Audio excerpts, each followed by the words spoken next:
Most humans have karma misunderstood, completely misunderstood. You see, karma is not a thing from past lifetimes or something. Karma is not something that comes back to you. No, karma never leaves you. It's like the chicken come home to roost. No, the chicken never left. They're still with you. Whatever happens, your reaction to it, whether it's anger, fear, worry, you think you're sending it out into the world. It stays with you in your heart and your cells and your brain and your nerves and your energy and your vibration. So in the same token, especially with dealing with people, what you think and what you feel about another person who is thinking it and who is feeling it, you are. Of course, who else? And who is it going to affect? What you think about someone else affects you. What you feel about someone else, you feel about yourself. So your thoughts and your feelings about someone affect you. And they don't go out and come back. They might, but they're here right now. For instance, if you hate Trump, and I love using him as an example because he's got the world's attention. You might not like him, or you might love him, but he has got the monopoly on the world's attention. There's no one who captures and captivates the world as much as he does. Every tweet and every word. So a lot of energy is focused on him. And if you hate Trump, who is feeling the hate? You are. And it affects you. If you think Trump is an idiot, who is thinking it? You are. So you're thinking thoughts of stupid and arrogant and God knows whatever words you find for him. You are thinking these thoughts. And who are your thoughts going to affect? Bingo! You're so good at this. Now, what does it matter how justified you are? What does it matter? You could have a list of all the reasons why Trump is an idiot. If you think, it doesn't matter. You're still thinking it. The person you hate in your life, there are people I don't like at all. But whenever I think about them, I'm like, well, you either bless them or you think about something else. Because if you feel negatively about them, it doesn't reach them. It only reaches you. It doesn't. That's why karma doesn't come back. It never leaves you. It stays here. And what you think and feel determines your state of consciousness, how you see the world, how you act. It only ever affects you. Karma doesn't come back. It's here right now. And it stays with you. You take it with you wherever you go.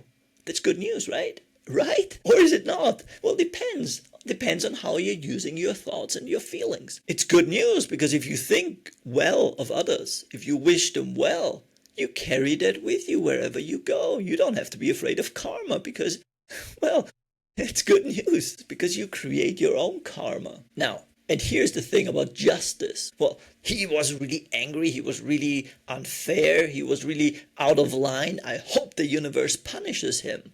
Well, none of your business. Justice is of the Lord. I give you an example.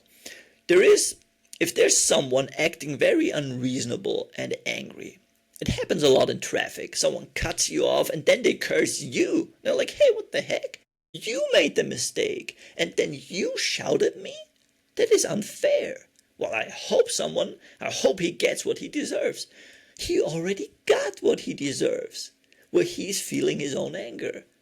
His blood pressure, his cells, and his anger affects him and his vibration and his consciousness. And here's the kicker. He already received his karma because the punishment, you're not punished for your anger, you're punished by it. And he already received his punishment because every person has to live with themselves. Did you hear that? The universe doesn't go out handing out tickets and punishments to people. There is no punishment. The only punishment is you have to live with yourself. So someone who is continuously angry, well, that happened to me recently. It's like, well, if you are angry in traffic, oh, I've got bad news for you. You've created your own hell, because now you have to live in a world where everything upsets you. Everyone pushes your button. Everything is a reason to be angry. So you've created your own hell. Punishment is you have to live with yourself. The universe doesn't punish you. God doesn't punish you. Life doesn't punish you. The only punishment is you live with yourself. An angry person lives in an angry world. A racist person lives in a racist world. A fearful person lives in a fearful world. You have to live in the world you've created for yourself, and you have to live with yourself. That is the only, so you're not punished for anything. You're punished by it. That's enough. Fear is its own punishment. Anger is its own punishment. So you don't need to worry, well, I hope this happens very often in public outrage. Oh, that CEO, oh, look what he did. That politician is corrupt. And we look for punishment from the justice system or from God. Like, don't worry. Everything is taken care of. Every person has to live with themselves. If you are angry at them being angry or at them committing injustices, well, you've created your own hell. You have to live with yourself. You have to live with your own anger. That's why the saying goes, what people do to you is their karma. And how you respond to that, that is yours. So don't worry what people do or don't do, or whether it's fair or it's unfair. Let them do whatever they want, because you know how the laws of the universe work. And if you react to that, that is your karma. And you get to decide what karma you have. You can actually incur karma, like someone else does something wrong. Again, might be wrong, but usually it's a story in our head. And we say, well, this is wrong, this shouldn't be. If you get angry at that, you are punishing yourself for what someone else did. Which is crazy, which is just insane. Isn't life fair in a way, if you look at it that way? Let people do whatever they want to do. You don't need to get revenge. You don't need to hope that, oh, I hope life gets them. You have to live with yourself. Let them go. An angry person has to live with their anger. A racist person has to live with their racism. And they live in the worlds they have created. That is their own punishment. Leave them be. What world are you creating for yourself? What thoughts and emotions are you living? How do you see the world? Because that's the world you live in.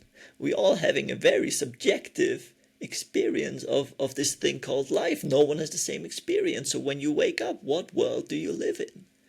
That is what karma is. It's nothing mysterious. It's nothing. The universe doesn't keep a spreadsheet of what you've done. That's not how it works. You punish yourself. And the same goes for the mistakes you've made in life. I mean, of course you've made mistakes. But on the other hand, you landed on a rock clumped together from solar dust. You're speeding through and you haven't received an instruction manual. People have told you how life works. You internalized it, and based on that, you went out into the world and did the best you could. Now, you could call that a mistake, but in reality, you've done the best you could with what you knew, and so is everyone else. You usually suffer as a consequence because, like we said, karma is instantaneous. But again, it's not a mistake because you're doing the best you can. You understand what is happening. So how are you punished for your past mistakes? You're not. You did the best you could, except you regretted and you lamented, then you continue to punish yourself. The universe doesn't punish you. God doesn't keep a record of what you've done. You punish yourself by judging yourself for it. The only judgment there is the judgment you put upon yourself. The life doesn't judge you. And the judgment stops when you stop judging yourself. The condemnation stops when you stop condemning yourself. Isn't that incredibly freeing? Well, you are free of your sins if you choose. Well, you were never condemned in the first place, but you can let yourself go. You can release them, and you recognize you just did humaning the best you could with what you knew. Move on. Life is pretty good once you've understood this. And I know you will forget, so get the newsletter. It's not a newsletter, it's a message from the universe to you. The universe is taking time out of its busy day rotating planets to write you a message, to remind you how the laws of this universe work, who you are, and what the heck you are doing on this planet, why you showed up here in the first place. Get your reminder below, Monday to Friday, in your inbox for free. You would be absolutely crazy not to, because you landed here without an instruction manual. And trust me, you're not gonna find it from usually your parents or the news. No one's going to teach you that stuff. You got to do it yourself. And what's better than a reminder from the universe?